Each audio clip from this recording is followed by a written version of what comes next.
semua bidang kehidupan di sebuah daerah. Jadi target kinerja itu tidak hanya sekedar diartikan sebagai bentuk reformasi birokrasi dalam tumpukan kertas dan tindakan administratif. Sama dengan digital reform atau transformasi digital. Bukan sekedar kita teliti aplikasi, lalu kemudian tidak berdampak pada berbagai hal, misalnya kedisiplinan. Kita sudah punya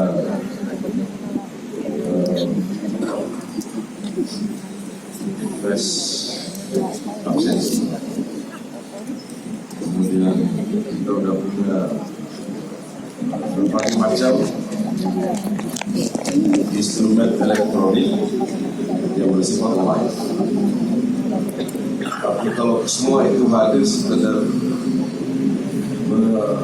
memenuhi, kalau kita juga sudah punya digital, tidak berdampak pada upaya kita mendisiplinkan diri terhadap pencapaian kinerja kita, tidak mengubah budaya bekerja kita, juga tidak bermanfaat sedemikian rupa terhadap peningkatan kinerja kita.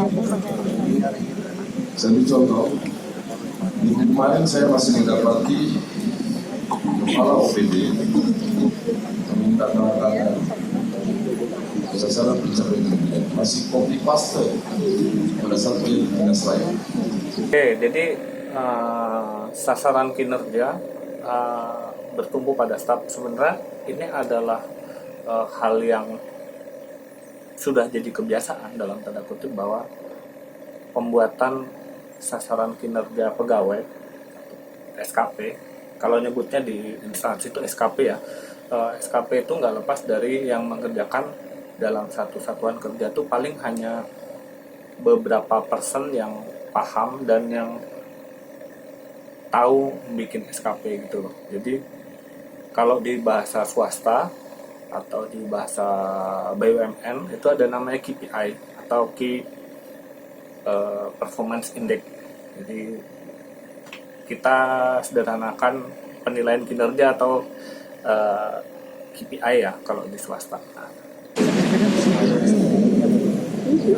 Berarti padahal tiap Senin ya ada pengarahan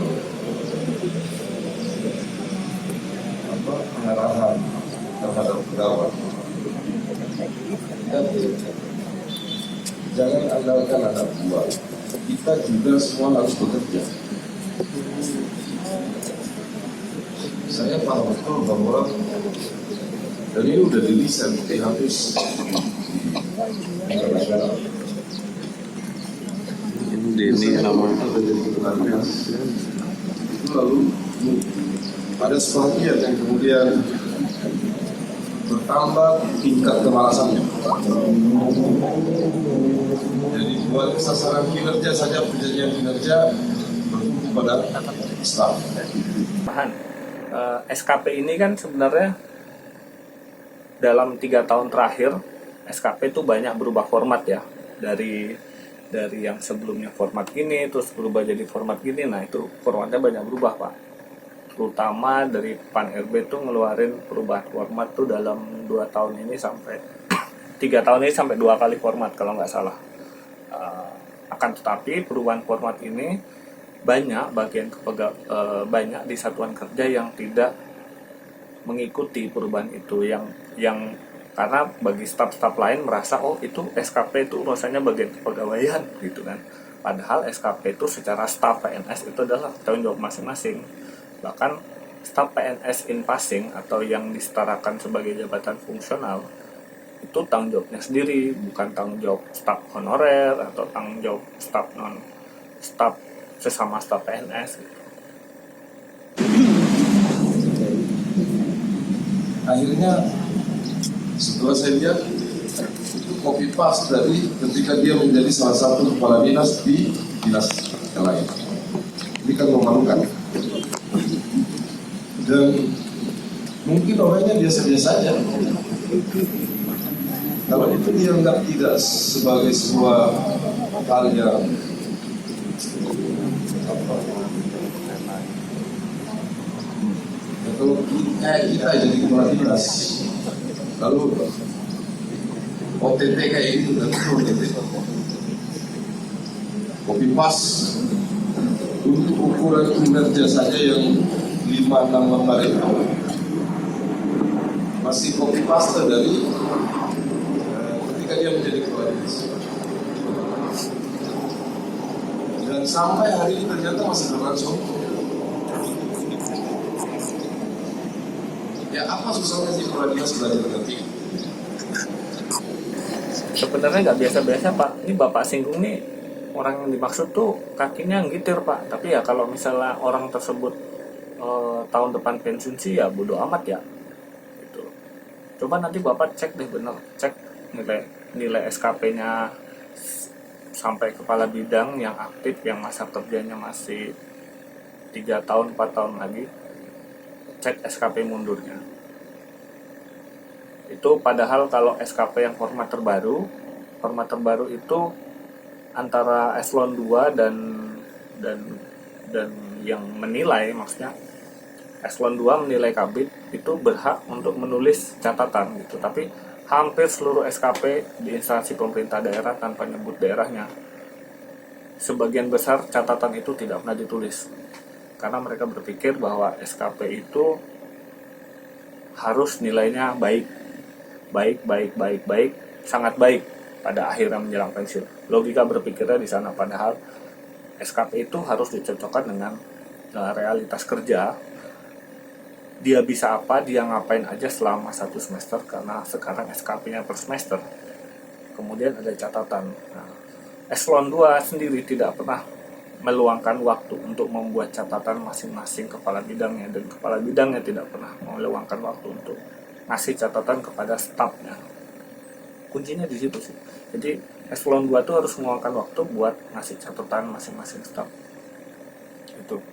Dan timeline-nya sebenarnya sudah ada ya, maksudnya timeline kapan deadline SKP dan kapan eselon 2 harus menilai bawahannya, kapan eselon 3 harus menilai stafnya. Itu berjenjang dan memang itu harus ada diluangkan waktu secara internal masing-masing satuan kerja untuk melakukan evaluasi kinerja, ataupun ya harapannya sih kalau di PAN RB itu ada proses one on one. Jadi one on one tuh eselon 2 dengan kabid, salah satu kabid ngobrol.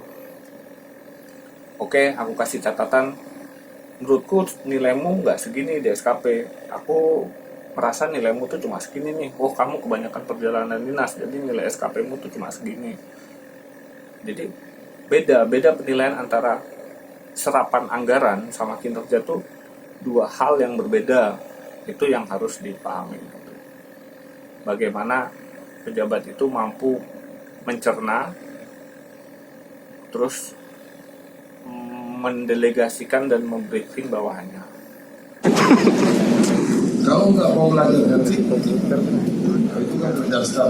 Jangan belajar di kepala dinas. Nggak bisa sekarang, kita nggak bisa karena semua persentase itu udah makin canggih. Ya memang ada staff, tapi kalau untuk sasaran-sasaran kinerja kita sebagai seorang pimpinan OPD, masa masih bergantung sama staff? Demikian juga seterusnya, kepala bagian, kepala bidang.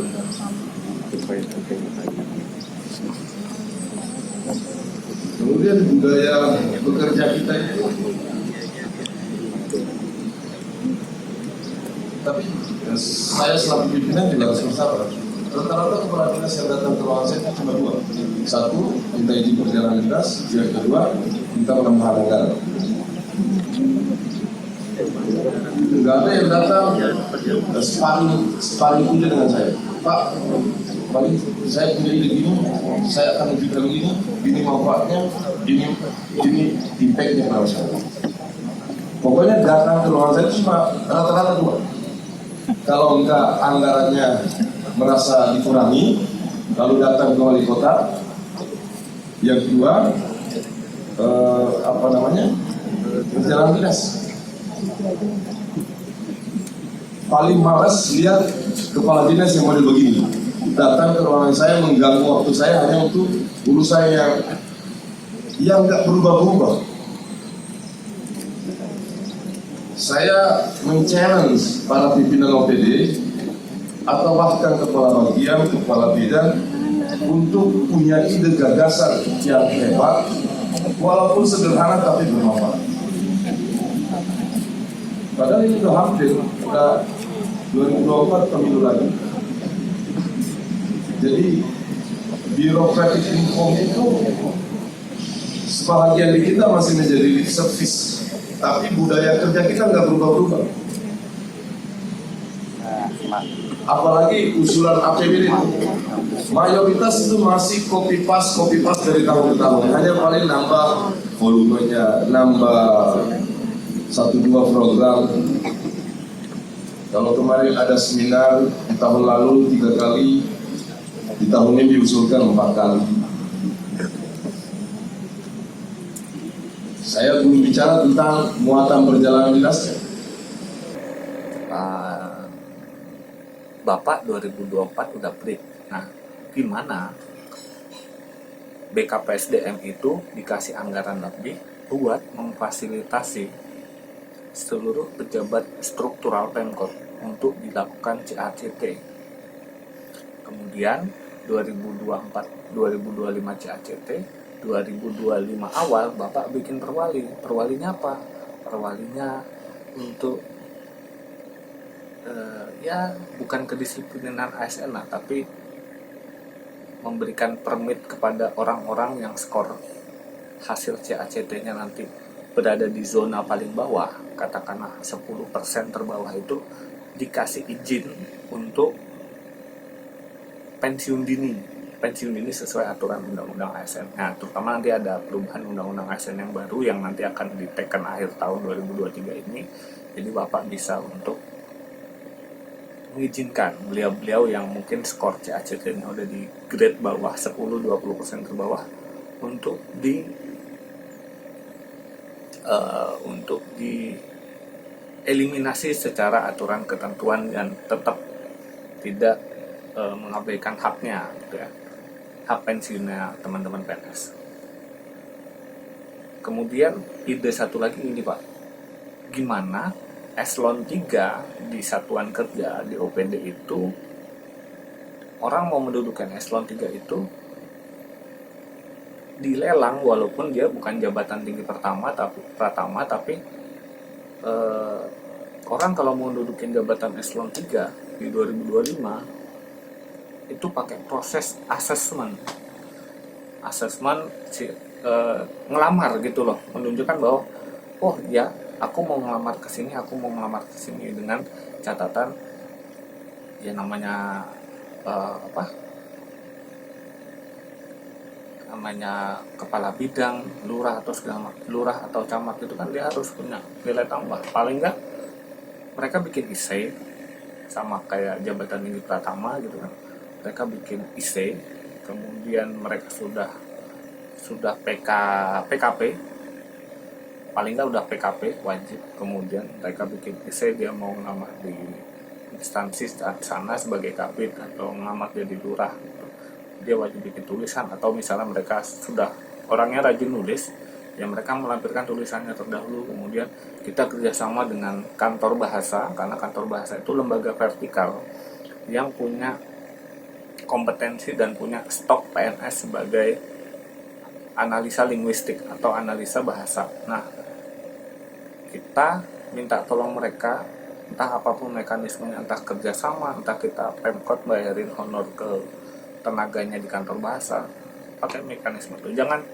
Penilaiannya jangan hanya melibatkan unsur internal BKPSDM, tapi kita harus melibatkan juga stakeholder seperti BKN Kanwil, kemudian kantor bahasa sebagai unsur penilai tulisan orang tersebut, itu ya, yang punya notabene kompetensi linguistik.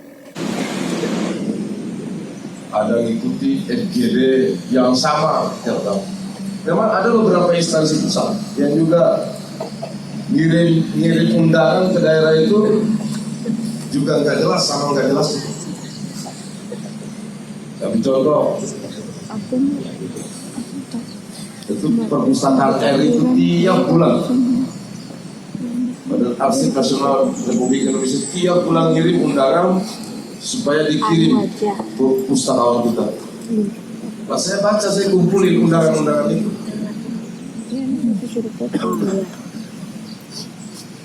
Modus yang kedua saya lihat lembaga-lembaga yang bekerjasama departemen, kerjasama dengan daerah, kemudian misalnya di Kendari, di mana lagi, padahal acaranya itu aja, pemborosan anggaran. Dan tidak ada satupun permohonan perjalanan ini saya nggak baca. Oh ini tujuannya begini. Ya kadang-kadang cuma faktor riba aja. Oh ini udah tidak lama perjalanan dinas, ya udah kasih aja sekali. Pertama, nggak ada capeknya. My SPPD, my adventure. Kalau nggak penting betul, nggak berangkat. Kalau mau ikut itu, hampir tiap bulan ada undangan ke luar negeri, ada undangan ke Jakarta. Tiap minggu kalau di Jakarta itu. Tapi apa iya nggak capek naik pesawat? Terus nggak ada juga sisanya kan? Jalan dia sama. Tapi berkali-kali saya bilang, tiap hari, tiap minggu juga mau berjalan oke. Yang penting ada manfaatnya. Caranya adalah, misalnya, saya diundang Depdagri, si pimpinan OPD itu, kemudian hari keduanya jalan cepat kementerian, cari anggaran, cari peluang supaya bisa masuk ke daerah. Tapi lebih dari itu, yang saya maksud adalah birokratik reform atau reformasi birokrasi harus membawa dampak pada pola pikir dan budaya bekerja. Saya biasa di ruang CCTV itu saya lihat manfaatan anjuran pemerintah juga masyarakat. Ya kira-kira kalau dipresentasikan 20% yang ikut reformasi birokrasi itu pola pikirnya berubah, budaya kerjanya berubah. 80% masih set up lama. Hanya bicara reformasi birokrasi, tapi ketika diimplementasi dalam bidang tugasnya, ya kita harus bersabar. Kita memang frekuensinya hanya sampai di situ. Memang pentingnya hanya apa?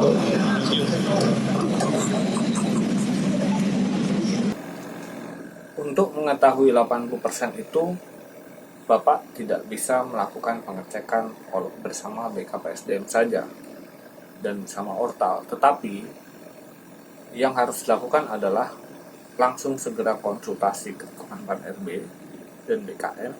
Ini mengetahui orang-orang yang 80%-nya dalam bentuk nilai itu gimana.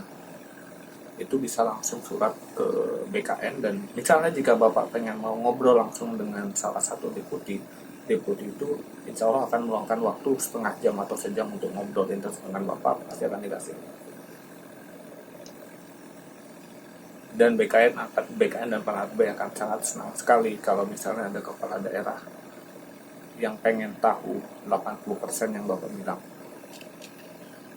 Atau memang orangnya seperti yang disebut oleh para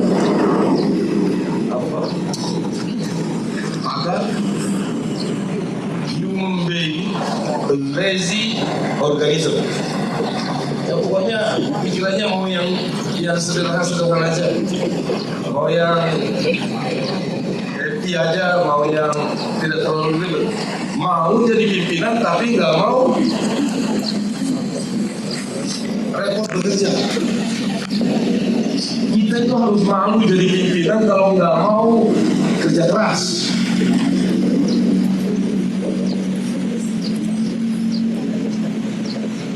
Ya saya sih nggak tahu siapa yang berkata itu. Michael Flannery pernah berkata bahwa human being a lazy organism. Jadi ada orang memang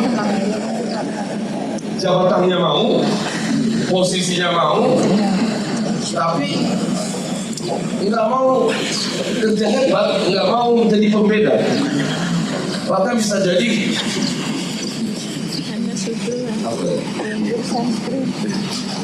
kepala bagian, kepala dinas, kepala bidang sebelumnya mungkin lebih bagus. Nah kalau kita sekarang diangkat, harusnya yang ada di dalam saya harus lebih bagus dari sebelumnya. Jadi kita tidak sekedar menjadi a lazy organism, tapi kita adalah orang yang terus bertumbuh. Dan itu pasti terimplementasi dalam kehidupan sehari-hari, keluarga.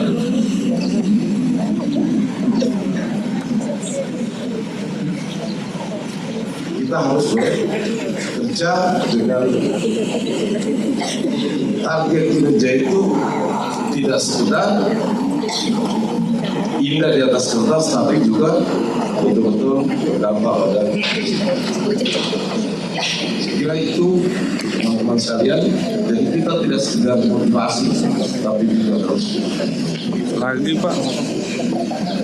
Demikian juga teman-teman di pegawai yang ada sekarang.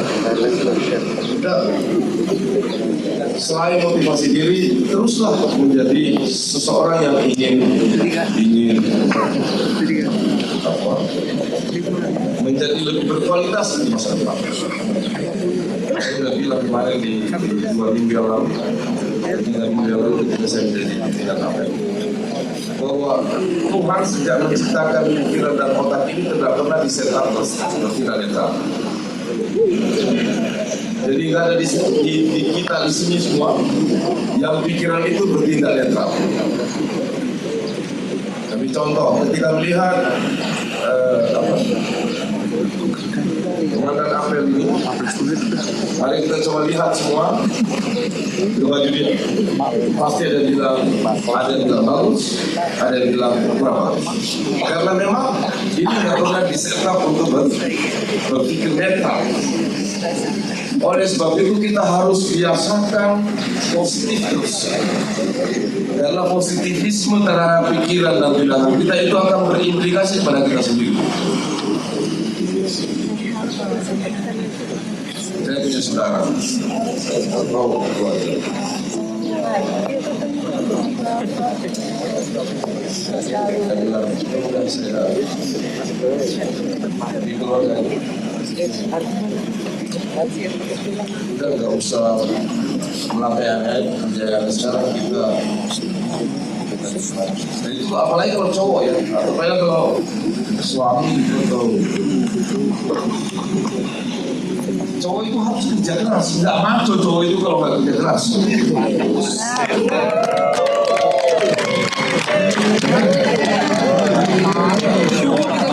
Ya kalau ada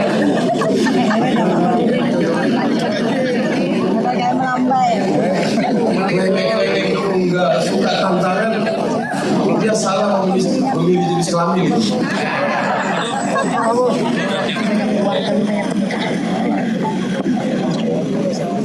Ya alam ini terlalu luas untuk kita sederhana mengeksploitasi kekuatan kita. Potensi Tuhan itu terlalu besar dan luas untuk tidak kita kerja keras.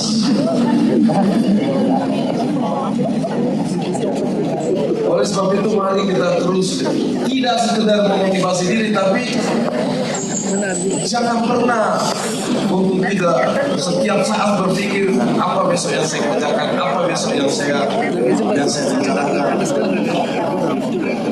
Nah itu baru kelihatan kita itu oke.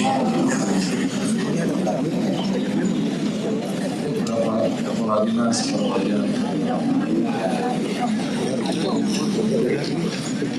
kita ingin pemerintahan ini menjadi trigger terhadap kesejahteraan rakyat. Kalau saya bicara gini bukan untuk saya besok 2024 sudah berakhir. Saya ingin membangkitkan rasa cinta kita yang besar terhadap mereka. Saya kemarin hadir di Jakarta, kegiatan dengan Ibu Menteri Keuangan. Ada di YouTube. Jangan pernah lelah mencintai Indonesia. Yang Bapak bilang ini ada di YouTube. Aku follow akun Ibu Sri Mulyani. Karena cinta yang membuat kita itu berkaitan. Iya, otomatis adjustment habis itu. Kalau Pak itu lain lagi saya. Kalau saya bisa cinta Pak Jul sama Pak Ibrahim itu, memang yang biasa otaknya meleset, ya meleset terus.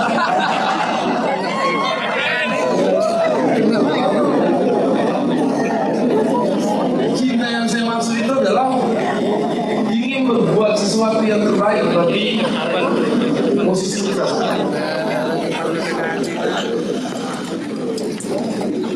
Sehingga nanti amanat jadi sambutan pelajar. Mari kita selalu ini nasihat pada diri saya juga dan kita semua. Ini bukan pada pegawai, tapi kepada kita semua. Agar kita bisa terus menerus menjalankan usaha memberi yang terbaik. Teman-teman semua, saya ingin highlight kita sangat besar. Kita belum eksplorasi atau mungkin diri ini masih manja jadi. Kita punya potensi kemampuan, tapi mungkin kita sudah membiasakan diri manja. Coba tantang, challenge lagi diri kita untuk kemudian alam ini sekali lagi terlalu luas dan banyak hal yang bisa kita lakukan dari pandangan kita yang sangat. Tentu teman-teman banyak yang sudah melakukan hal yang besar. Kita apresiasi dan terus inspirasikan kepada Nah, kalau kinerja kita terus bertumbuh, maka itu pasti akan menimbulkan dan mewujudkan nanti tingkat pencapaian kesejahteraan. Ini udah bagus, sudah mulai bagus. Performance APBD kita bertambah, THR kita bertambah, pencapaian di sektor lain juga bertambah. Makanya kan setiap tahun saya bisa menaikkan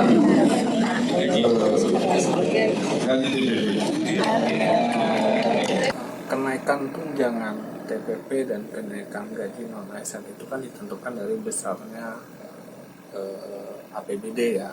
Makanya di beberapa daerah pun itu memang agak menyedihkan, APBD-nya cekak, jumlah SDM yang harus digaji banyak, akhirnya Pemda cuma bisa gaji pokok, bahkan dengan tunjangan TPP yang gap-nya itu gede. Nah, dalam konteks ini saya cuma mau ngasih tahu Pak bahwa dalam proses reformasi birokrasi itu ada butuhkan namanya grading tunjangan, grading TPP yang itu berdasarkan kelas jabatan. Memang efeknya akan agak gak enak di beberapa unsur, tetapi dengan memberikan grading besaran TPP itu sesuai dengan kelas jabatan itu mungkin bisa menjadi alternatif memacu kinerja. Nah, kendalanya di Pemkot Samarinda itu belum punya grading TPP yang baru.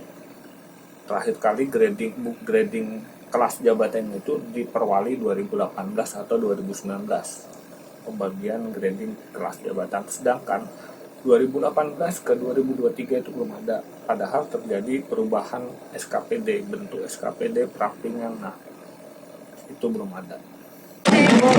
Insya Allah tahun 2024 ini naik. Kalau APBD-nya naik.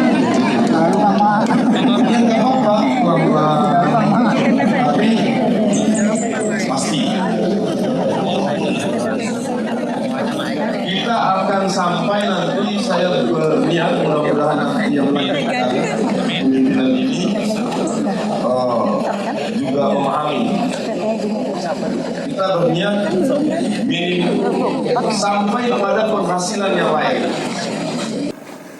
Sebenarnya tugas yang paling berat adalah gimana ngasih tahu konsep semakin besar APBD dan semakin banyak pegawainya, otomatis besar pendapatannya akan tetap sama. Tetapi jika ada